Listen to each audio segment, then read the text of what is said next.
sempre o Sub-Zero. Sub-Zero, Sub-Zero, Sub-Zero, Sub-Zero, Sub-Zero, Sub-Zero, Sub-Zero. Eu escolhi o Sub-Zero, Sub-Zero, Sub-Zero, Sub-Zero, Sub-Zero, Sub-Zero, Sub-Zero. Fight!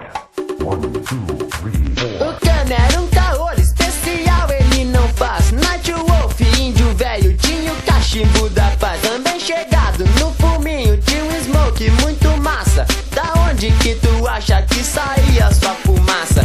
Com ele ainda tinha outros dois robôs, o Cyrax e o Sector, que só davam caô pra liberar o Goro. Não era bem assim, tinha que matar o Shao Kahn que falava finish him. Depois de muito tempo descobri qual é que eu quero.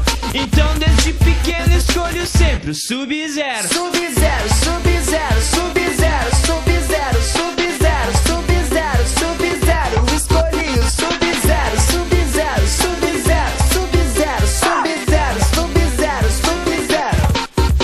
Fatality.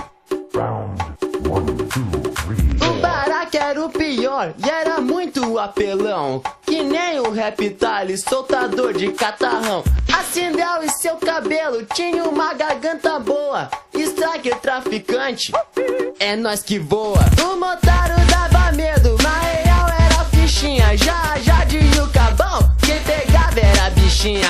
A Milena dava chana, a Kitana faz boquete, mas a Shiva é campeã, ao mesmo tempo pode 7. Depois de muito tempo descobri qual é que eu quero.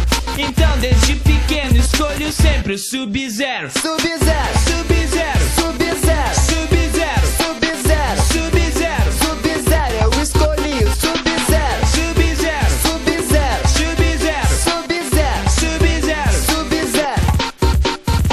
Sub-Zero. Win.